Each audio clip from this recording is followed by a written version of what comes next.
안녕하십니까? 추석 명절 잘 보내셨습니까? 오가는 모든 길에 우리를 안전하게 이끄신 하나님의 사랑에 먼저 감사드립니다. 제가 오늘은 묵은 누룩을 내어버리라는 말씀으로 여러분들과 함께 하나님의 말씀을 살펴보도록 하겠습니다. 어떤 목사님이 그 주에 설교를 마치고 그 다음 주 설교 제목을 미리 광고를 했습니다. 다음 주는 설교가 정직과 거짓말입니다.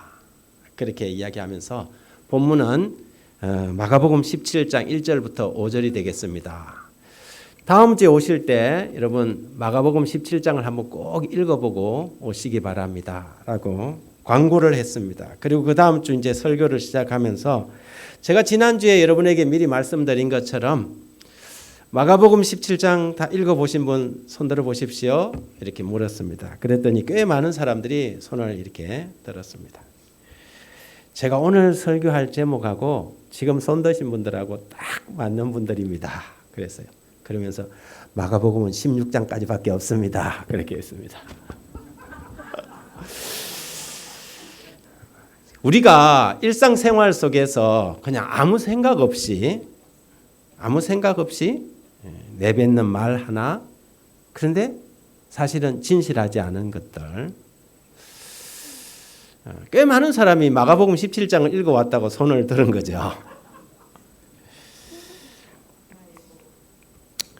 무심코 저지르는 거짓말, 사소하게 느끼는 우리의 죄들, 그리스도인들의 삶에는 사실 용납할 수 없는 것들인데 이 작고 사소한 것들이 처음에는 아무것도 아닌 것처럼 느껴지지만 그것이 점점 우리의 일상생활이 되어갈 수 있다는 것이지요. 그리고 그것은 굉장한 영향력이 있어서 그것이 우리의 삶을 송두리째 망가뜨리는 결과가 됩니다. 여러분 오늘 묵은 누룩을 내어버리라. 사도 바울은 명절을 지키되 누룩 없이 하자 이렇게 하면서 그 명절은 누룩과 관련해서 이야기하는 거 보니까 유월절과 관련된 내용인 것이 분명합니다. 여러분 누룩이 무엇입니까? 이스트.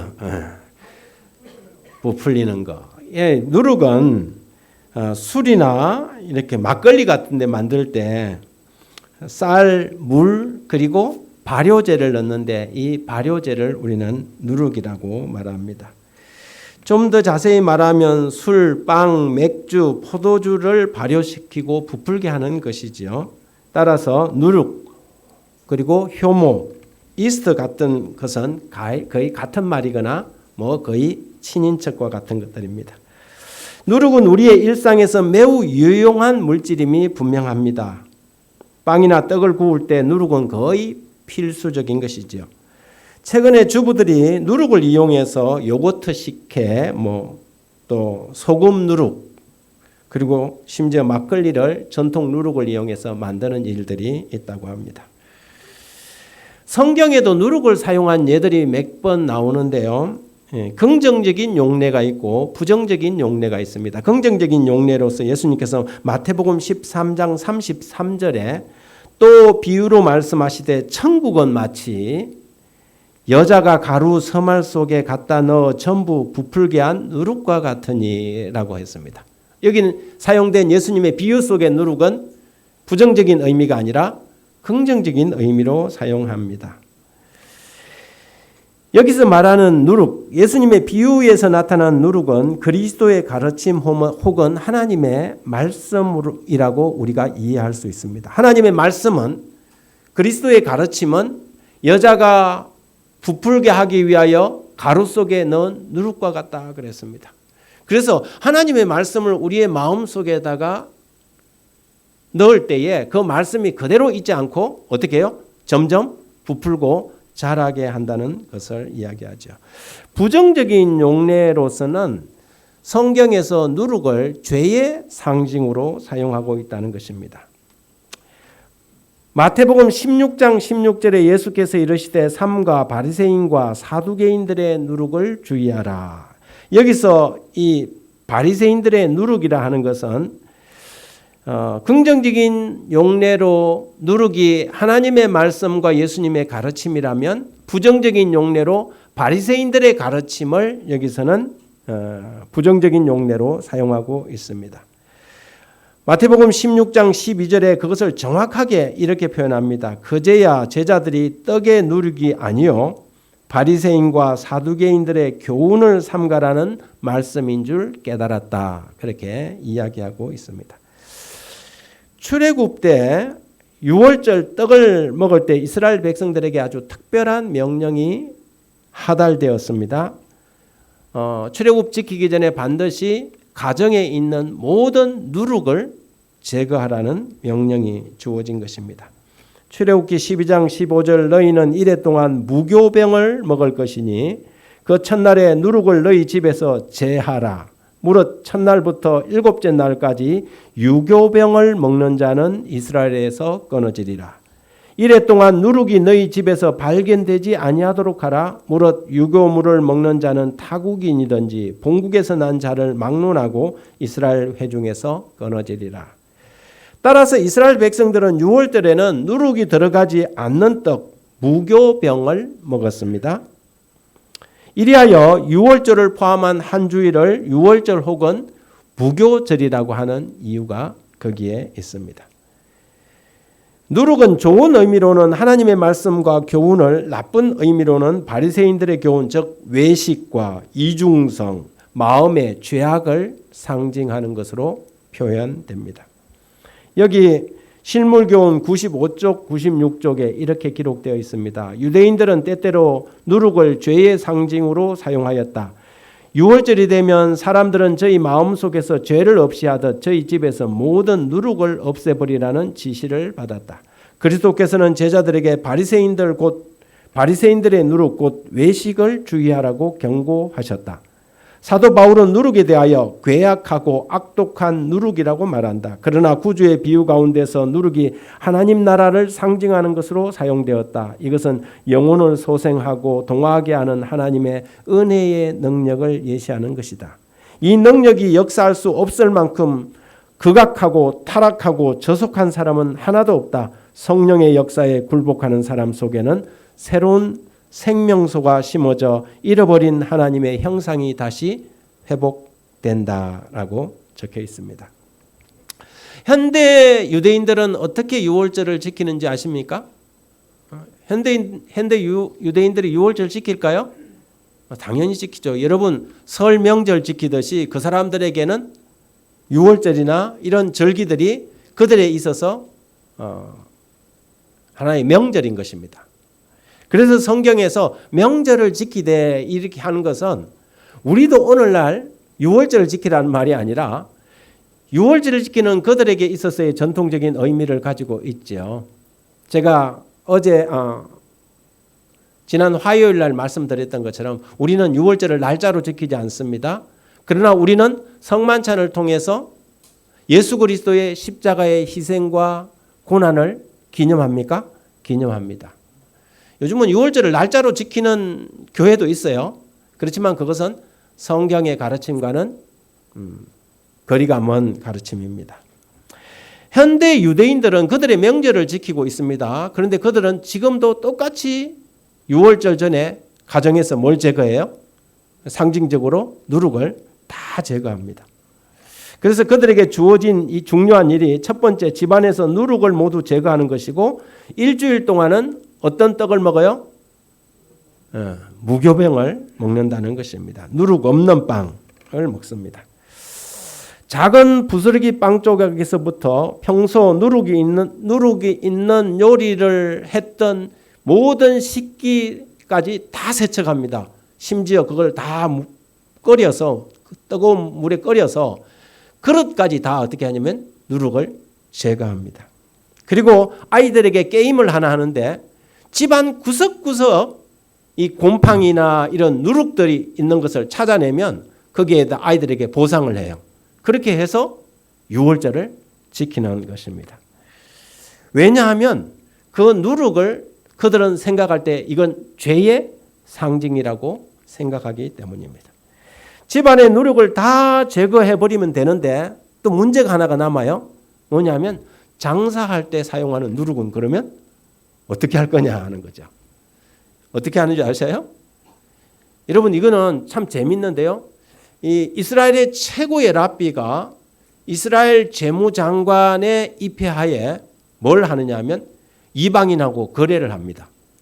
이스라엘에 있는 모든 누룩을 계약서를 써요. 그리고 이방인 특히 아랍인들이나 이런 사람들한테 출애굽 6월절이 되기 2, 3일 전에 계약서를 써서 모든 것을 서류상으로 다 이방인에게 파는 것으로 거래를 합니다. 그리고 일주일 동안 그 모든 이스라엘에 있는 상점들에 있는 모든 누룩은 누구한테 소유권이 넘어가요? 이방인에게 소유권이 넘어갑니다. 아주 철저하게 해요. 그리고 그 모든 이 상점 매대에 있는 누룩에는 하얀 천으로 어떻게 하냐면 다 덮습니다. 상징적으로라도 가정의 모든 누룩도 제거하고 그 국가에 있는 모든 누룩도 다 어떻게 해요?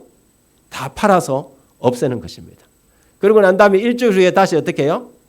계약을 다시 돈을 내주고 다시 거래를 하죠. 현대 유대인들도 이 6월절을 누룩을 제거하는데 아주 철저하게 상징적으로라도 거래를 해서 정리를 합니다. 누룩이 의미하는 것이 뭐라고요? 죄니까요.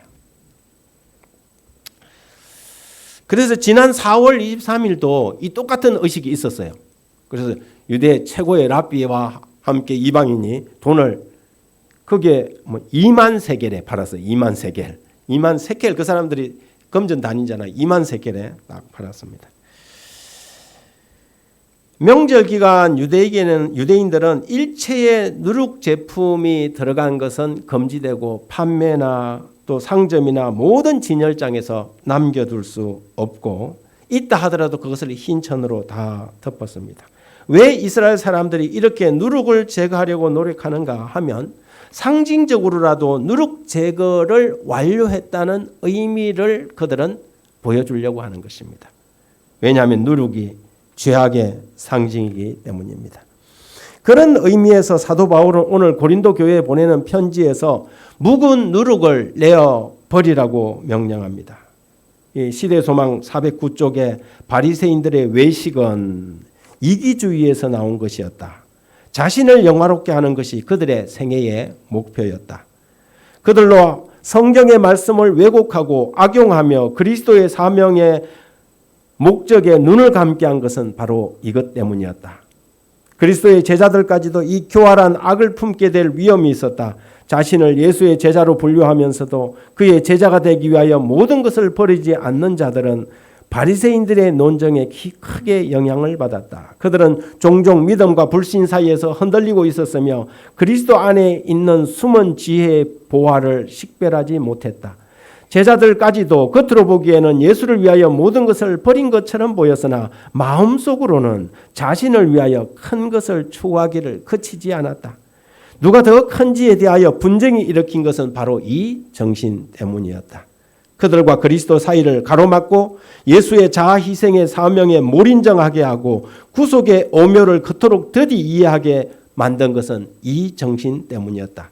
누룩을 그 작용하는 대로 놓아둔다면 부패와 쇠퇴를 일으키는 것처럼 이기심을 우리의 마음에 품는다면 심령을 더럽히고 멸망하는 작용을 하게 될 것이다.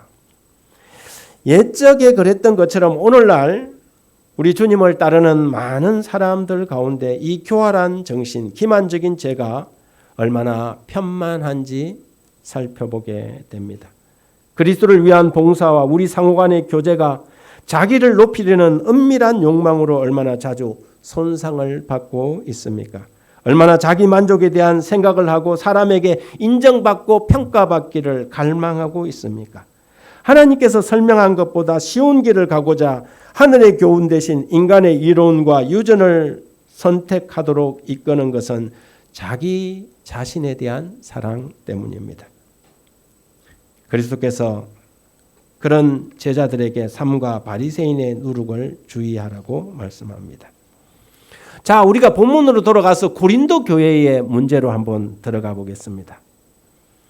고린도전서 5장 7절에 너희는 누룩 없는 자인데 새 덩어리가 되기 위하여 묵은 누룩을 내어버리라. 우리의 유월절 양 곧 그리스도께서 희생되셨느니라. 분명한 것은 바울은 이스라엘의 최대의 명절인 유월절과 연관해서 이 편지를 쓰고 있는 것이 분명합니다. 단지 유월절의 절기만을 말하는 것이 아니라 고린도 교인들의 삶에, 고린도 성도들의 삶에서 묵은 누룩과 같은 죄악의 마음들을 씻어내라고 이야기하고 있는 것입니다. 우리가 그리스도를 받아들임으로 새 사람, 새 덩어리가 되었으면 죄사함을 받고 씻음을 받아 누룩 없는 자인데 새 덩어리가 되기 위하여 묵은 누룩은 내어버려야 합니다. 여러분, 우리가 예수님을 믿고 예수님의 자녀가 되고 하나님의 백성이 된 이후로 그 이전과 달라진 것이 아무것도 없다면, 여전히 우리 마음속에 죄를 사랑하고 죄를 묵혀둔다면, 그 누룩이 우리의 삶 속에 여전히 우리를 지배하도록 방치한다면 그리스도의 십자가의 보혈의 공로가 무슨 의미가 있겠습니까? 그러므로 사도 바울은 오늘 우리를 향하여 묵은 누룩을 내어 버리라고 말하는 것입니다.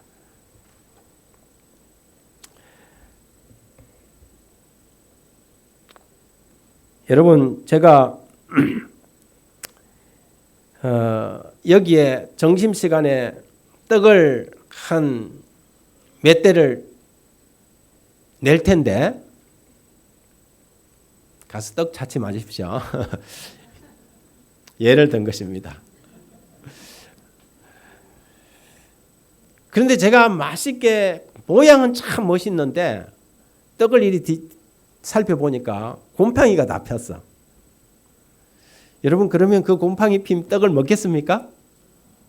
아무도 먹으려고 하지 않을 것입니다.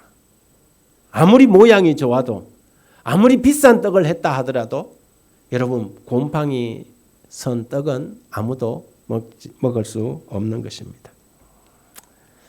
떡에 곰팡이가 피었거나 빵 조각이 부패했다면 그것을 계속 가지고 다니기를 고집하는 사람은 아무도 없을 것입니다. 썩은 사과는 금방 다른 사과를 썩게 만듭니다. 이것을 발견하는 즉시 우리는 썩은 것을 도려내거나 골라내야 하는 것입니다. 왜냐하면 누룩, 곧 죄가 가지는 전염성 때문입니다. 그런데 고린도전서 5장 6절에 너희가 자랑하는 것이 옳지 아니하도다. 적은 누룩이 온 덩어리에 퍼지는 것을 알지 못하느냐 그랬어요. 고린도 교회에 문제가 생겼어요. 고린도 교회에 어떤 죄의 문제가 발생한 것입니다. 그런데 이 모든 것들이 그냥 은밀하게 진행된 것이 아니고 다 밝혀진 일들이에요. 그런데 고린도 교회가 여기서 뭘 하냐면 그냥 그 부분을 어떻게 했어요? 그냥 덮어두는 것입니다. 그리고는 자랑하는 거예요. 우리가 얼마나 너그러우냐 이거죠. 얼마나 너그러우냐. 그래서 사도 바울이 이 문제를 지적하면서 그렇게 하면 안 된다고 이야기를 하는 것이죠. 여러분, 하나님의 사랑은 죄를 덮어주는 것이 아니라 죄를 씻어주는 것입니다. 그것이 사랑이에요. 여러분, 누군가가 길에 가다가 볼일을 봐놨는데 그것을 치워야 합니까? 아니면 거기다가 신문지로 잘 덮어놔야 됩니까? 다른 사람이 가다가 밟잖아요. 그러다가 넘어지잖아요. 치워야 되는 거죠. 이 누룩은, 죄는 치워야 할 것이지 살짝 덮어둬야 하는 것이 아니라는 것이죠. 그런데 고린도 교회는 이런 문제가 있었습니다. 명백한 죄가 드러났음에도 그것을 처리하지 않은 채 마냥 묻어두고 아무런 문제가 없는 것처럼 유야무야하고 있었던 것이지요. 교회 안에 음행의 문제가 있었습니다. 고린도전서 5장 1절에 너희 중에 심지어 음행이 있다 함을 들으니 그런 음행은 이방인 중에도 없는 것이라. 누가 그 아비의 아내를 취하였다 하는도다. 물론 이 내용을 보니까 이것이 자기의 친어머니와의 관계는 아니었던 것 같아요. 아버지의 그렇죠. 그 새로운 어머니 같은데 이 일이 교회 안에서 일어난 거죠. 그런데 교회가 그 문제를 갖다 그냥 덮어놓은 거예요. 이 무슨 회개망측한 사건입니까? 세상에서도 일어나지 않을 그런 일이 교회 안에서 발생했습니다. 그런데 교회의 지도자들과 교회는 자신들의 너그러움을 자랑하고 있는 것입니다. 여러분, 이것은 자랑할 일이 아니라 부끄러워해야 할 일이지요. 이런 태도는 교회를 신속하게 부패시키는 원인이 될 것이기 때문이었습니다. 그러면서 사도 바울은 고린도 교회 성도들을 향하여 간곡하게 권면합니다. 이것은 사랑이 아닙니다. 사랑은 죄를 덮는 보자기가 아니라 죄를 씻고 제거하는 하나님의 거룩한 성품입니다. 그런데 사람들은 사랑은 죄를 방치하고 무시하는 어떤 것쯤으로 착각하는 것이죠. 그런 것은 사랑이 아니라 또 다른 죄악인 것입니다. 누룩처럼 죄악이 번져가도록 방치하고 사랑하는 것은 사탄이 만드는 거짓 사랑이라는 사실을 기억해야 한다는 것입니다. 그렇게 말하면서 8절에서 이러므로 우리가 명절을 지키되 묵은 누룩으로 말고 악하고 악의에 찬 누룩으로도 말고 누룩 없이 오직 순전함과 진실한 떡으로 하자. 바울이 말하는 진실하고 순전한 떡은 어떤 떡일까요? 실제적으로 우리가 성만찬에서 사용하는 떡, 포도즙은 누룩을 넣거나 발효된 포도주를 일체 사용하지 않습니다. 그리스도의 몸을 뜻하는 상징물이 죄의 상징인 누룩이나 발효된 술을 사용하는 것은 원형을 깨뜨리기 때문이죠. 요즘 어떤 교회들은 포도주 사와갖고 하는 데도 있다 그래요. 그러나 제7일 안식일 예수 재림교회 성만찬에 대한 가르침은 명확합니다. 그래서 우리 집사회에서도 어떻게 합니까? 이 떡 만드는 법을 배워서 전수를 해주지 않습니까? 그래서 여러분들이 성찬식 할 때 거기에 이게 조그마한 상징적인 떡이 거기에는 누룩이나 어떤 것도 첨가하지 않고 만든 것입니다. 왜냐하면 예수 그리스도의 유월절 어린 양이신 예수님의 순결하신 보혈을 상징하기 때문에 그렇습니다. 제가 맨발하고 가장 큰 효과를 본 것은 떡을 먹을 수 있게 된 것입니다. 제가 맨발하기 전까지 떡을 잘 못 먹었습니다. 이렇게 먹으면 늘 매년 하는 그 국가검진에서 위궤양이나 위염 소견이 항상 있었는데 지난해 연말에 갔을 때는 위가 아주 깨끗해졌습니다. 완전히 깨끗해졌습니다. 그리고 요즘은 제가 교회에서 나오는 떡을 마음대로 먹지 않습니까? 떡을 너무 잘 먹어요. 제가 원래 떡을 아주 좋아합니다. 그런데 그렇게 떡을 못 먹은 지가 한 30년 동안 못 먹었습니다. 그런데 요즘 떡을 먹는데 아무리 제가 떡을 좋아한다 해도 곰팡이 난 떡은 먹을 수가 없죠.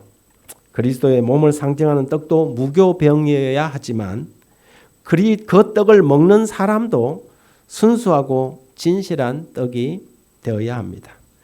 떡은 우리가 먹고 마시는 하나님의 말씀과 교훈을 뜻합니다. 예수께서 대답하여 이르시되 기록되었을 때 사람이 떡으로만 살 것이 아니요 하나님의 입으로부터 나오는 모든 말씀으로 살 것이라고 했습니다. 우리는 진실한 말씀을 받고 그것을 섭취함으로 우리의 삶도 진실하고 순수한 떡이 되어야 하겠습니다. 그리스도의 종교는 성실 바로 그것이다. 하나님의 영광을 위한 열성은 성령으로 말미암아 심긴 동기며 성령의 효과적인 역사하심만이 이 동기를 불어넣을 수 있다. 오직 하나님의 능력만이 이기심과 외식을 쫓아낼 수 있다. 이 변화가 하나님의 역사하시는 표적이다. 우리가 받아들인 믿음이 이기심과 외식을 멸할 때 그리고 우리로 하여금 하나님의 영광을 구하게 하고 자신의 영광을 구하지 않게 할 때 우리는 그것이 바른 순수임을 알 수 있다. 아버지여 아버지의 이름을 영광스럽게 하옵소서. 이것이 그리스도의 생애의 주지였다. 우리가 만일 그리스도를 따른다면 이것이 역시 우리의 생애의 주지가 될 것이다. 제가 아는 한 선배 목사님이 계셨습니다. 목회도 참 잘하시고 많은 사람의 존경을 받는 분이었습니다. 그런데 젊어서 한번 사탄의 유혹에 넘어가서 실수를 하고 말았습니다. 그렇게 그분은 목회직에서 물러났습니다. 그의 잘못은 많은 사람들이 알고 있었고 사람들은 그분을 보면 아, 그렇고 그런 목사구나 그렇게 생각했습니다. 그의 과거가 주홍 글씨 같은 경력이 되어서 꼬리표처럼 그에게 붙어 다녔지요. 그러던 어느 날 그가 많은 사람들 앞에서 자기의 과거를 고백했습니다. 나는 한때 타락한 목사였습니다. 제가 그 자리는 없었지만 그 자리에 있었던 사람이 저한테 그 이야기를 들려주었습니다. 그리고 그 이전에 그분을 바라볼 때하고 그 이야기를 들었을 때 그분을 바라보는 제 시선이 완전히 바뀌었습니다. 그분이 그 이전에는 뭐라고 하든지 간에 내 기억 속에 저분이 옛날에 저랬다던데 하는 이런 생각 때문에 그분이 뭘 해도 은혜가 되지 않았는데 근데 그 이야기를 듣고 난 뒤로부터는 그 과거의 생각이 제가 싹 사라진 건 아닌데 그분이 하는 모든 것들이 감동이었습니다. 그분의 설교, 그분의 봉사, 그분의 모든 것들이 제 자신보다 더 순결하고 깨끗하고 진실해 보였습니다.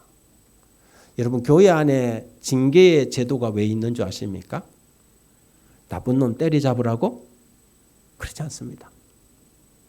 징계의 제도는 실수한 사람을 다시 세우기 위한 하나님의 교회의 방법입니다. 징계 줘갖고 애미기려고 그게 아니고 그 과정을 통해서만이 그 사람에게 붙어있는 과거의 좋은 글씨가 바뀔 수 있기 때문입니다. 저 사람은 회개한 사람이구나. 여러분 우리는 이 세상에서 살아가는 누룩에 때 묻은 수많은 사람들과 별 다를 바가 없습니다. 그런데 진실한 사람의 새로운 시작은 묵은 누룩을 내어버린 사람의 모습은 다른 것이지요. 동일한 사랑을 받는데도 그 고백을 한 그 선배 목사님이 돌아가실 때까지 저는 존경스러웠습니다. 아, 나도 저분처럼 닮아가야 되겠다. 사랑하는 여러분, 하나님께서 오늘 우리들에게 명절을 막 마치고 돌아온 저와 여러분에게 우리의 삶에 묵은 누룩을 내어버리라고 말씀하십니다. 그것이 우리를 지배하지 못하도록 그리고 우리가 예수 그리스도 안에서 새 사람 되었다는 가장 바른 징표로 여러분 우리의 삶 속에서 나 아닌 그리스도가 우리의 삶의 중심이 되며 우리의 생애를 이끌어가는 강력한 능력이 될 수 있도록 묵은 누룩을 우리의 삶과 우리의 주변과 우리의 생애의 모든 과정에서 내어버릴 수 있는 복된 성도들 되길 바라며 말씀 마칩니다.